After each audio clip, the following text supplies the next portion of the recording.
सो ये AVL tree basically आपके binary search tree से मिलता जुलता है, लेकिन कुछ प्रॉपर्टीज़ हैं जिनकी वजह से ये डिफरेंट है, तो हम उन प्रॉपर्टीज़ की बात करते हैं। So an AVL tree is identical to a BS tree. ये BS ट्री से मिलता जुलता है सिवाय कुछ चीज़ों के। वो चीज़ें क्या हैं? वो कंडीशंस हैं। आप ये समझ लीजिए कि ये बाइनरी सर्च ट्री ही है, लेकिन कुछ प्रॉपर्टीज़ एडिशनल इसके अंदर रखी गई हैं, और वो एडिशनल प्रॉपर्टीज़ क्या हैं वो उनकी बात करते हैं। सो पहली प्रॉपर्टी क्या है?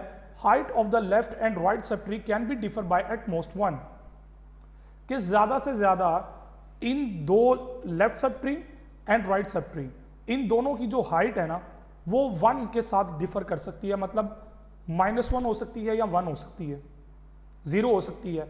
बट जैसे ही वो -2 या 2 होगा तो इट्स मीन दैट कि ये हाइट फाइनल एक्सेप्टेबल नहीं है, और जब वो एक्सेप्टेबल नहीं है that will not an AVL tree. Height of an empty tree is defined to be -1। जो एम्प्टी ट्री होगा, देखें लेफ्ट माइनस राइट, 0 - 0। इसी तरह आपकी जो हाइट ऑफ एम्प्टी ट्री है जिसके एक नोड है, तो डेफिनेटली वो -1 के साथ डिक्लेयर हो सकती है। सो आपके पास ये एक AVL ट्री है या नहीं, इसकी बात हम करते हैं। सो यहाँ पे लेवल्स डिफाइंड है। अब अगर आप नोट करें तो लेफ्ट सब ट्री यानी कि 2 वाली जो ट्री, पूरा 2 की बैकग्राउंड में या 2 के पोर्शन में जो सारा ट्री है, अगर आप इसकी हाइट काउंट करें वो कितनी है? 1 2 3। एंड राइट सब ट्री की बात करें तो ये 2 लेवल्स हैं। सो 3 - 2 दैट इज 1। सो ये एक्सेप्टेबल है, that is an AVL tree. So height of left sub tree minus height of right sub tree, that is a formula. आप इस फॉर्मूले को यूज करेंगे हाइट कैलकुलेट करने के लिए या बैलेंस कैलकुलेट करने के लिए। सो लेफ्ट सब ट्री के अंदर देखें तो 3 लेवल्स हैं, और राइट सब ट्री में देखें तो 2 लेवल्स हैं। तो 3 - 2 दैट इज इक्वल टू 1। सो 1 हमारे लिए काबिल कबूल है, सो एक्सेप्टेड है।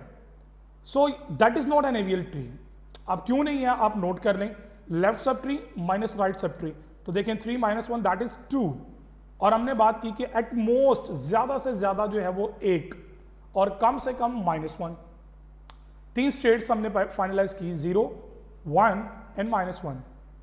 इनके अलावा जो भी स्टेट होगी बैलेंस का लेवल, जो भी जो स्टेट आएगी लेवल की, वो एक्सेप्टेबल नहीं होगी, और जब वो एक्सेप्टेबल नहीं होगी तो it's mean that it's not an AVL tree, so not accepted. So balance binary tree की जो प्रॉपर्टीज हैं उनकी बात करते हैं। The height of a binary tree is the maximum level of its leaf, also called the depth. किसी भी binary tree की जो हाइट फाइंड होती है, हम इसके ऊपर डिटेल से बात कर चुके हुए हैं, मैं सिर्फ यहाँ पे आपको रोल बैक करवा रहा हूँ ताकि आप उन कॉन्सेप्ट्स को जिन से मत भूलिए या जिन से मत निकालिए जिनका आगे इस्तेमाल होगा।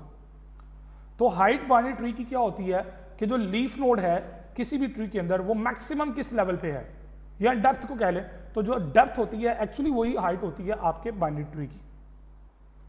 So the balance of a node in a binary tree is defined as the height of the left subtree minus height of its right subtree। तो आप अगर किसी भी नोड का बैलेंस कैलकुलेट करना चाहते हैं, you can use this formulation to calculate the balance of your binary tree।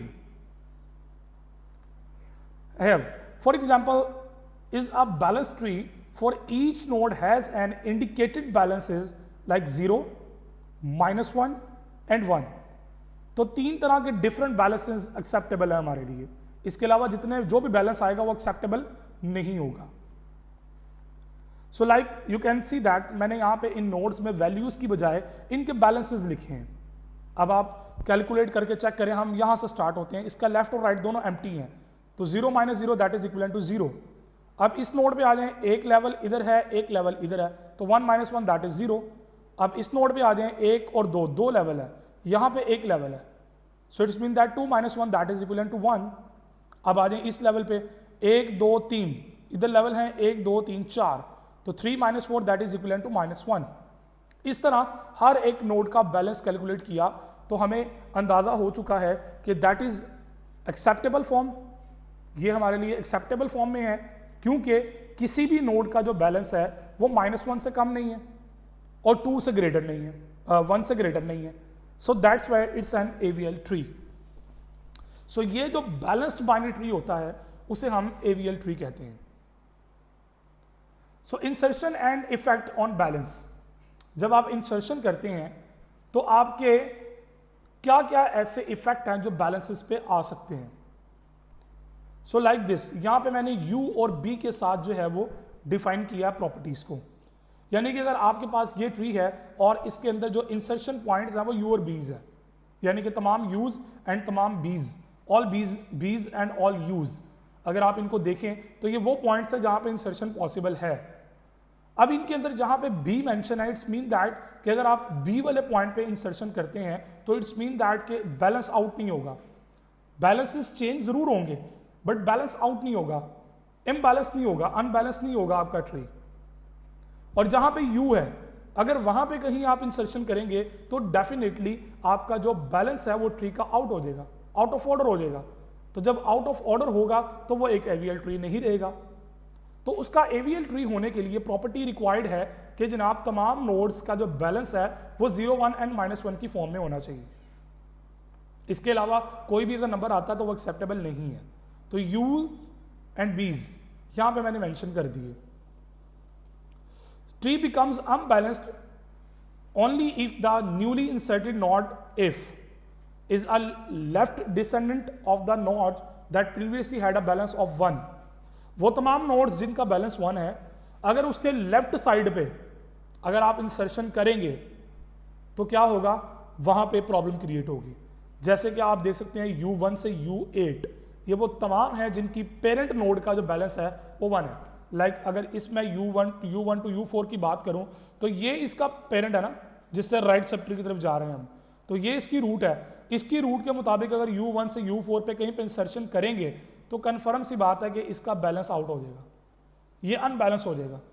इसी तरह ये पेरेंट है और इसी तरह ये पेरेंट है, इसी तरह ये पेरेंट है। तो जहां जहां पे आप देखते हैं बैलेंस आउट होगा, वहां पे हम क्या करते हैं कि फिर अपना बैलेंस आउट होने से बचाने के लिए हम इसकी रोटेशन की तरफ आते हैं। तो रोटेशन इंशाल्लाह आगे चल के हम डिस्कस करते हैं। सो और is a descendant of a node that had previously had a balance of -1। वो तमाम नोड्स जिनका पेरेंट का बैलेंस 1 है या वो तमाम नोड जिनके पेरेंट का बैलेंस जो है वो -1 है, इन दोनों के जिसका बैलेंस 1 है उसके लेफ्ट पे इंसर्शन पे प्रॉब्लम आएगी और जिसका बैलेंस -1 है उसके राइट पे इंसर्शन पे प्रॉब्लम आएगी।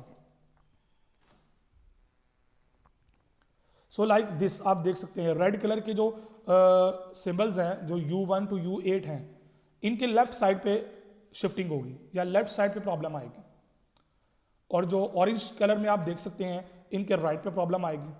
ये right side of this root है जिसके अंदर प्रॉब्लम क्रिएट होगी अगर आप न्यू इंसर्शन करते हैं। So consider the case of node that was previously 1। अब यहां पे U1 की जगह पे नई नोड इंसर्ट होती है ना, तो क्या होगा, अब इधर बैलेंस था 0, ठीक है। अब जब नई नोड आनी है तो सिंपली एक्सेप्टेड, यानी कि नई नोड आई, अब बैलेंस उसका 2 हो गया, यानी कि यहां तक तो वो एक्सेप्टेबल था। जैसे वो इस स्टेट पे पहुंचा तो वो नॉट एक्सेप्टेबल कैटेगरी के अंदर आ गया। अब ये नॉट एक्सेप्टेबल की फॉर्म में है।